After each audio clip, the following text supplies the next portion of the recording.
Hey there, I'm Maz, and welcome to Maz Show. This is your space to explore big ideas through books, society, knowledge, and history, all with one goal to build a better world and a brighter future. If you are curious, reflective, and ready to grow, you're in the right place. So tap follow, hit subscribe, and let's get thinking.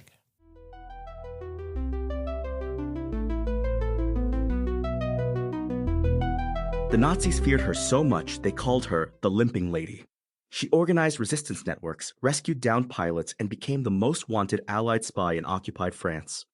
Today, we're uncovering the extraordinary story of Virginia Hall, the American spy who helped win World War II while outsmarting the Gestapo with a wooden leg she nicknamed Cuthbert. With us is an expert on this remarkable woman's life. You know, what's fascinating about Virginia Hall is that she wasn't just any spy. She was the first female SOE agent to operate in France, arriving in Vichy territory in August 1941. And the Germans considered her so dangerous that they gave her another nickname, Artemis. Wait, so she was already marked as a high-value target from the very beginning? Absolutely. And here's what makes it even more remarkable. When she first arrived, her supervisors didn't expect her to survive more than a few days. I mean, think about it. She was an American woman with a very noticeable limp operating in Nazi-occupied territory. Let's back up a bit. How did she even get into this line of work? I mean, being a spy wasn't exactly a common career choice for women in the 1940s. Well, she actually started with diplomatic ambitions. Born in Baltimore to a wealthy family, she attended prestigious schools like Radcliffe and Barnard, and she had this incredible gift for languages. Sounds like she was on track for a promising diplomatic career. That's the thing, she should have been.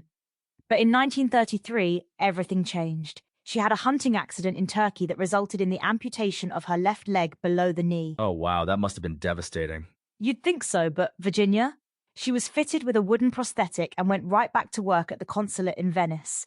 But when she applied for a diplomatic position with the State Department, they rejected her explicitly because of her disability. Talk about their loss. I mean, she went on to become one of the most effective spies in history. Exactly. When World War II broke out, she was in France and immediately joined the Ambulance Corps. After France fell to the Nazis, she made her way to England and volunteered for the British Special Operations Executive. And they saw her potential right away? They did. The SOE trained her in weapons, communications, security, and resistance activities, and then they sent her into occupied France, a mission that would prove to be absolutely crucial to the Allied war effort. What exactly was she doing in France? She created what was known as the Heckler Network in Lyon.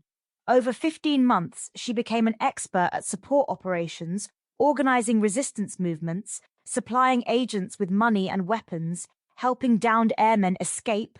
All while evading the Gestapo? Yes, and one of her most impressive achievements was orchestrating the breakout of resistance prisoners from the Vichy-run internment camp at Mauzac in March 1942. With a prosthetic leg? That's incredible. And you know what's funny? She named her prosthetic leg Cuthbert.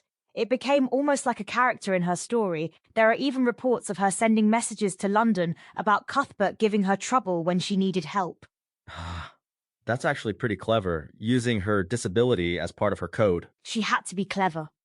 By November 1942, the Germans were closing in, and she had to flee France. But that wasn't the end of her story, was it? Not at all. She returned to France in March 1944, this time as a wireless operator for the American OSS, the Office of Strategic Services, predecessor to the CIA. Wait, she went back? Even after nearly getting caught? She did, and this time she worked almost entirely alone in territory still occupied by the German army. She supplied arms, training, and direction to French resistance groups called Maquisards. That must have been incredibly dangerous. It was. But her work was so effective that in Haute-Loire, the Maquis actually managed to clear out the German soldiers before the American army arrived in September 1944. She basically paved the way for the Allied advance. Exactly. And for her extraordinary service, she was awarded the Distinguished Service Cross, the only civilian woman in World War II to receive this honor. I bet that was quite a ceremony. Actually, this is one of the most fascinating aspects of her character. She refused all public recognition. She even declined a White House ceremony with President Truman, accepting only a private ceremony with OSS Chief Donovan. Really? Why would she turn down such an honor? Well, Virginia Hall was never interested in personal glory. She rarely spoke about her wartime experiences, never wrote a memoir, and granted no interviews, even to her own family. That's remarkable in today's age of instant celebrity. And after the war, she continued her service, joining the CIA's Special Activities Division until her mandatory retirement in 1966 at age 60. So she never really stopped serving her country. Never. And you know what's particularly striking? She took risks often, but always intelligently. She wasn't reckless, she was calculated and effective. It's amazing how someone the State Department rejected because of a disability became one of the most effective operatives in history. That's what makes her story so powerful. She turned what others saw as a liability into part of her legend. Did she ever express any bitterness about being initially rejected? There's no record of it. She was too focused on the mission at hand. As she once said, "I was always ready to take risks. I never thought I'd get caught." That's quite a mindset. It was that mindset that made her so effective. She wasn't trying to prove anything to anyone. She was simply determined to do her part in fighting against Nazi Germany. And she certainly did that, organizing resistance networks, coordinating supply drops, training fighters. All while maintaining multiple identities. She was known as Marie Monin, Germaine, Diane, Camille, even Nicholas. She was a master of disguise and deception. How did she manage to keep all those identities straight? That's where her intelligence training came in. The SOE and OSS provided extensive training in maintaining cover stories and secure communications. And she excelled at it. She did. In fact, her success led to the CIA naming a building after her.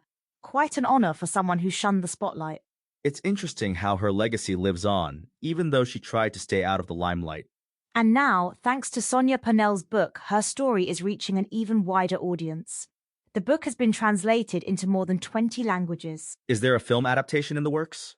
Yes, actually. The book has been optioned for a film, with Daisy Ridley set to portray Virginia Hall. That should help bring her story to an even wider audience. Absolutely.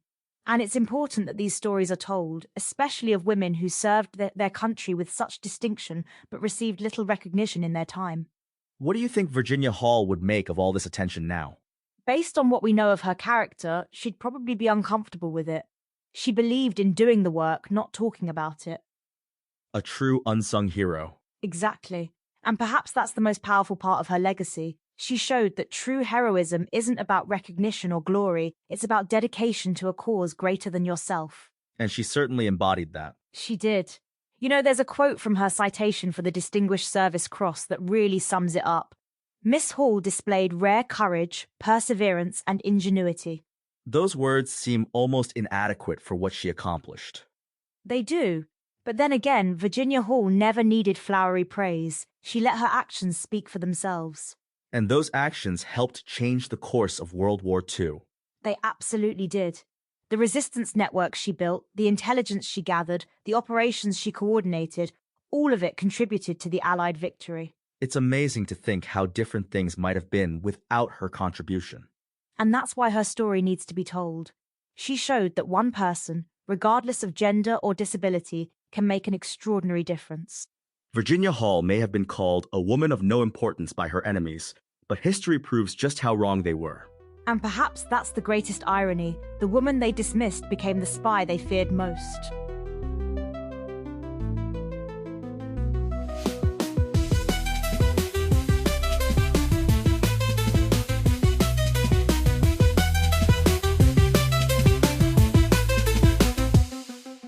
Mad show, let's go, open up your mind and grow. Facts and stories, things you never know. Every episode, we light the glow. Step into the world of Mad Show. Turn it up, let the rhythm flow. Feel the beat, take control. Don't be shy, just let it go. This is where the magic grows. Tune in now, it's the Mad Show. Lights up bright and minds will glow. Every day we learn and grow. Come along and join the flow. New ideas begin to shine. Breaking limits, crossing lines. Every moment feels divine. In the world of Mad Show time. Turn it up, let the rhythm flow.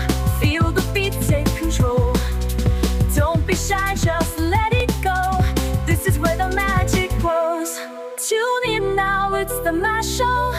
Lights so bright and minds will glow. Every day we learn and grow. Come along and join the flow.